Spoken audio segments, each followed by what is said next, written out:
in a secluded cove, 65 miles up the Potomac River, This place is mystical. rests an obscure and arcane tale of history. When I was a young boy, I came down here with my father. We bumped into a waterman, and he said, "You boys going to look at the ghost fleet?" The legend of what lies here, submerged in this hauntingly beautiful site, begins in the throes of the war to end all wars, World War I.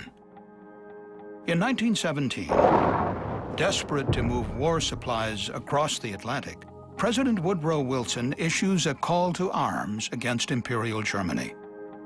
Hoping the sheer force of numbers will overpower the Kaiser's treacherous fleet of U-boat packs, Wilson orders a massive boat-building program. Boatyards around the country busily assemble and launch hundreds of merchant vessels. But the audacious plans turn to folly, and the fleet winds up here, scuttled in its final resting place, a ghost fleet in Mallows Bay. Don Chomet discovered Mallows Bay as a boy, paddling these waters with his father. If you look at the iron pins in here, all arrayed in formal lines, they remind me of soldiers in the trenches in World War I. Now a maritime historian, Chomet and a team of marine archaeologists excavated and mapped the whole of this nautical burial ground. You can see the outline of the ship right there. That's the North Bend. That's the first ship that was built in World War I for the U.S. Shipping Board fleet. At one time, you could go from the north end of the bay all the way to the south end without touching the water by just skipping from vessel to vessel.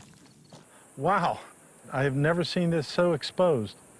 You can see the engine mount, and that is the shaft tunnel going out towards the Potomac. This is an unknown section of Maryland.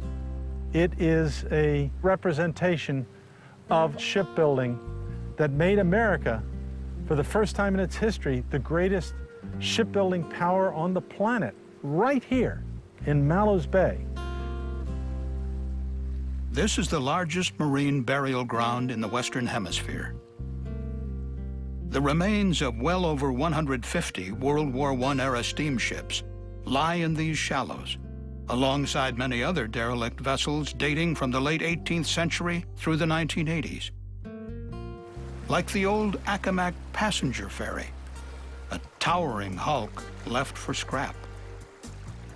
But they are mostly the World War I wrecks that arrived in Mallows Bay during the mid-1920s through some peculiar twists of fate.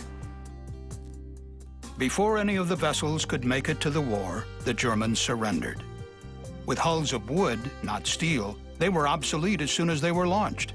And after the war, nobody wanted them. So what cost the U.S. government $500 million to construct was let go to the only bidder, a Virginia salvage company that hauled the boats to Mallows Bay, stripped them of valuable metals, and abandoned them. One morning alone in 1925, 31 ships were lashed together and torched in a massive inferno that symbolized the end of a chapter in American military history. This looks like the shoreline, but actually it is a line of about 5 ships lined up out astern, the flower pot wrecks, and you can see there's trees growing on them, some maybe 30 feet tall, 25 feet tall. What Chomet calls the flower pot wrecks are the boats serving as foundations for newly grown ecosystems. So many ships crammed in such shallow water have produced this happy environmental side effect. On board these vessels, deer, river otter, beaver, myriad birds make their homes there. The water temperature within the wrecks is slightly warmer, so fish not only spawn here, they stay here, making it a terrific spot for bass fishing. I love it all the time. It's stepping into the past, but it's a step into Mother Nature that few people ever get to see.